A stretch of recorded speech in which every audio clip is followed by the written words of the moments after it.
네, 이어지는 시간은 허반석의 작전 리포트 시간입니다. 증권가에 쏟아지는 증권가 리포트들, 어떤 리포트가 진짜 보석일지 감별해드리는 시간이죠. IR 분석에 신 허반석 전문위원과 함께합니다. 안녕하세요. 네, 안녕하세요. 네, 반갑습니다. 주말은 잘 지내셨어요? 네, 그렇습니다. 네, 그럼 힘차게 오늘도 출발해 보도록 하겠습니다. 오늘 분석해볼 종목 리포트 확인해 볼게요. 네, 이번 주 업종 리포트는 유통업종입니다. 하반기에 유통업종은 어떤 전망을 가지고 있을지 분석을 해보는 시간인데 요즘 온라인과 오프라인을 통합해서 유통시장이 굉장히 활발하게 성장하고 있는데 하반기에는 과연 어떤 업종들, 유통업종 중에서 또 어떤 종목들 바라보면 좋을지 지금부터 자세한 분석 부탁드릴게요. 네, 하반기 업종을 2월 내내 살펴보고 있는데요. 오늘은 유진투자증권에서 5월 25일 발간된 리포트를 중심으로 유통업종을 살펴보려고 합니다. 지난 5월 17일 한미 정상회담을 시작으로 5월 24일 주간에는 5G 중심으로 통신 장비 업종 보았고요. 6월 들어서는 6월 7일 음식료 업종, 14일 전기전자 업종, 그리고 21일 오늘부터는 유통업종에 대한 하반기 전망을 이어가고 있습니다. 지난 4월, 3월 달부터 이 업종들에 대한 이야기, 음식료, 전기전자, 유통, 식음료까지도 같이 한번 살펴보았는데 결국엔 이제 3월, 6월, 9월, 12월 이런 식으로 그래도 제가 시장에서 자신 있고 관심이 높은 업종 중심으로는 꾸준하게 트래킹을 진행을 하려고 합니다. 지난 4월 20일 신세계, 21일 호텔신라, 22일 이마트를 방송에서 말씀을 드려봤는데요. 방송에서 제가 말씀드릴 때에 리포트의 내용과 저의 분석에 있어서 고개가 끄덕여지신다면 그런 부분들에 있어서 매수를 하시거나 관심을 가지셔야지 무턱대고 모든 방송에서 나오는 종목이 다 좋아 보여서 샀다라고 하면 어려운 구간에 진입을 하실 수 있다라는 점을 꼭 참고하셔서 주식이라는 것은 나의 소중한 자산을 내가 공부하고 내가 스터디해서 고개가 끄덕여졌을 때 매수해야 된다는 점 꼭 참고를 해주시면 좋겠고요. 4월 20일에 신세계를 말씀을 드렸는데 신세계를 말씀을 드렸던 구간이 이 구간입니다. 말씀드린 이후에 급등이 좀 나왔습니다. 급등이 나온 이후에 현재는 휴젤 인수와 관련된 건과 그리고 시장에서 이베이 건이 겹치고는 있는데 사실 이베이는 SSG닷컴의 지분을 50% 이상을 가지고 있는 이마트가 실질적인 지배로 간다는 부분이고요. 그 외에 신세계는 휴젤 건이 조금 강했다라고 보시면 좋을 것 같습니다. 앞으로 신세계도 어떤 추세를 이어갈지 제가 리포트를 통해서 한 번 더 다뤄볼 수 있도록 준비를 할 예정이고요. 그리고 신세계 이후에 호텔신라를 4월 21일 말씀을 드렸습니다. 21일도 마찬가지로 이날 작전 리포트 방송에서 말씀을 드렸고요. 그 이후에도 좋은 흐름들을 좀 이어가고 있는 모습이기 때문에 10만 원 목표가를 방송에서는 말씀을 드렸었죠. 그 구간에서 수익 실현을 하셨는지 어떨지 대응을 하시면 어떨까라는 말씀도 방송에서 업데이트를 드렸었습니다. 그리고 이마트를 4월 22일 날 말씀을 드렸습니다. 4월 22일을 차트에서 또 동일하게 동그라미를 쳐보면 이 구간에서 말씀을 드렸는데요. 이때 매수를 하셨다면 마찬가지로 조금 깊은 조정이 나왔습니다. 조정 이후에 다시 상승을 하고 있고 마찬가지로 이베이 코리아 인수와 관련된 이야기로 급등과 급락을 좀 반복을 했는데요. 이 이후에 상승할지 하락할지에 대해서도 매출액과 영업이익이 증가하는지 업황이 회복되는지에 따라서 추세를 이어갈 수 있고 다시 재차 반등을 할 수도 있겠다라는 구간, 그리고 또 한 가지로는 전 저점 다시 반등 구간과 맞닿아 있는 가격대였기 때문에 다시 반등을 주었다라고 좀 생각을 해보시면 좋을 것 같습니다. 이와 같이 방송에서 나오는 모든 종목들이 수익으로 연결된다라는 안일한 행운이나 생각보다 스스로 스터디가 꼭 필요하다는 점 다시 한번 참고해서 말씀을 드리고 싶고요. 하반기 유통에 대해서 좀 말씀을 드리면 온라인보다는 오프라인 성장성이 조금 더 점쳐지고 있는 모습입니다. 코로나19 접종률이, 백신 접종률이 높아지고 있습니다. 상반기 접종률이 25%였는데 목표치가 25%였지만 25%를 넘어선 현 17일 접종 접종률을 보면 27%를 넘어선 모습이기 때문에 앞으로 외부 활동 증가와 오프라인 유통 채널의 시너지가 같이 일어날 것 같고요. 코로나19 기저효과로 성장률을 비교해 봤을 때에도 오프라인 업체가 온라인 업체 대비 이제 성장률이 더 높아져 있는 상황이다. 그런 구간에 들어왔다라고 보시면 좋겠고요.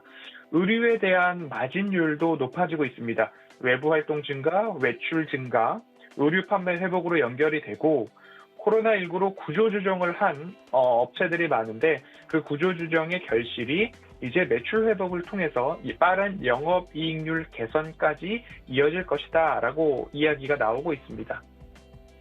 유통업종들의 대부분이 코스피 지수 대비 아웃퍼폼을 한 모습들입니다. 유통업 대부분들이 코스피 상승률이 연초 대비 9% 이상인데 종목들 모두 다 대부분이 그 코스피 상승률보다는 높은 상승을 거뒀고요. 5월 24일 리포트 기준으로 작성이 되었는데요. VGF는 36%, VGF 리테일은 28%, VGF 리테일 지분을 30% 보유한 VGF의 상승률이 더 가팔랐다라고 보여지고요. 주요 백화점도 여전히 좋은 수익률을 내고 있습니다. 24일 기준으로 보면 신세계, 현대백화점 모두 다 좋았고 백화점 산업 자체의 매출액이 2월과 3월 각각 39% 그리고 77% 전년 대비 증가한 수치가 집계가 되고 있습니다.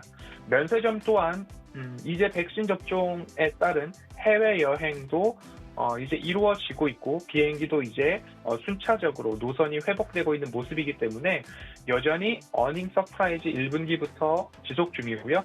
4월 이후 주가도 마찬가지로 좀 상승을 했죠. 그렇기 때문에 이 이후의 흐름도 해외여행과 맞물려서 좋은 흐름들이 나오지 않을까 전망이 되고 있습니다. 주가가 부진했던 기업들이 이제 GS 관련 그룹인데요. GS 리테일, GS 홈쇼핑이고요. 최근 홍보물과 관련된 이슈들이 조금 있었고요. 합병 불확실성으로 인해서 투심이 조금 위축된 모습으로 GS 리테일과 GS 홈쇼핑의 성장률, 수익률이 좀 보여집니다. 이마트는 여전히 좋은 오프라인 성과를 보이고 있다라고 좀 보여지는데 이베이 코리아 인수가 어떻게 될지 좀 주목이 되고 있는 모습입니다. 인수가 성사 시에는 국내 이커머스 시장의 시장 점유율 2위까지도 부상할 수 있는 그런 모습이기 때문에 이후 결과에 조금 더 집중을 해보도록 하겠습니다. 오프라인 채널들이 대부분 성장을 하고 있다라고 좀 말씀을 드렸고요. 그 이후의 모습들을 보면 각 채널별로 편의점 같은 경우에는 일부 조금 더 성장성이 눈에 띌 수 있습니다.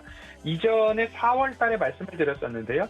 동일 매장 매출 증가율이라고 말씀을 드렸는데 현재까지 학교, 병원, 관광지, 공항 이런 특수입지에 있어서는 출입국이나 외출에 대한 부분들 입점객들이 적습니다. 그래서 특수입지의 회복은 약한 편이었는데 백신 접종률도 일어나고 계약도 하고 그러면 사무실이나 주택가에 있는 일반 입지에 있는 편의점들의 매출 회복은 워낙 좋았다는 겁니다. 그럼 앞으로 특수입지에서의 편의점들도 매출 회복이 일어났을 때 조금 더 좋은 흐름들이 편의점에서 일어날 수 있다라고 보시면 좋겠고요. 백화점은 신세계, 현대, 롯데 2분기 이후 수익성 모두 다 조금 가팔라질 것이다 라는 전망이 우세합니다. 실적을 기반으로 매출액과 영업이익이 증가하는 모습들을 눈여겨보자라고 말씀을 드렸는데 상반기에 상승폭이 있었음에도 불구하고 실적 턴어라운드 측면에서는 백화점 쪽으로도 여전히 관심 있게 살펴보아야 된다라고 리포트는 이야기를 해주고 있고요. 면세점도 앞서 말씀드렸지만 구조조정이나 임대료를 매출 고정비가 아니라 매출 연동비로 바꾸면서 수익성 개선할 수 있는 포인트들이 좀 맞춰지고 있기 때문에 2분기부터 전년 대비 매출액은 증가했지만 아직까지 흑자 전환에 대한 부분들은 조금 더 지켜봐야 되는 부분이 면세점이지만 정상화라고 말하기는 어렵지만 더 이상 나빠질 것은 없고 좋아질 것이 더 많은 점들이 면세점 관련해서는 포인트다라고 말씀을 드려보도록 하겠습니다. 대형마트도 마찬가지죠. 외식 수요가 증가하지만 워낙 코로나19 때 내식 수요가 증가했고 간편한 요리나 간편한 재료들에 대한 내식 수요의 업황 호조, 그런 부분들은 매출이 그렇게 떨어지지 않을 수도 있고, 부진한 점포에 있어서 마찬가지로 롯데마트나 다른 홈플러스들은 매장을 많이 줄였습니다. 그렇기 때문에 구조조정 효과가 다시 매출이 증가할 때 영업이익률로 증가할 수 있고, 이마트 같은 경우에는 점포 수를 줄이지 않았기 때문에 다시 외부 방문객들이 증가했을 때에는 경쟁사 대비 매출 회복 속도가 더 가파르게 빠를 수 있다라고 보시면 좋을 것 같습니다.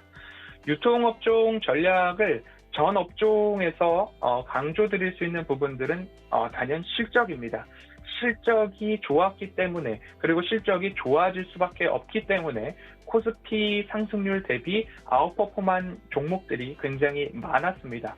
하지만 지금 당장에 올라있는 기업들을 현 구간에서 당장에 매수하기보다는 조정이 나온 기업들을 찾아보시거나 가격적인 매력, 그리고 이마트 같은 경우에는 이베이 코리아 인수와 관련된 이러한 이슈들이 있기 때문에 조정이 나오거나 반등이 나오거나 재차 상승의 모멘텀으로 작용을 할 수 있기 때문에 유통업종은 하반기로 가면 갈수록 좋아짐은 조금 대세인 것 같습니다.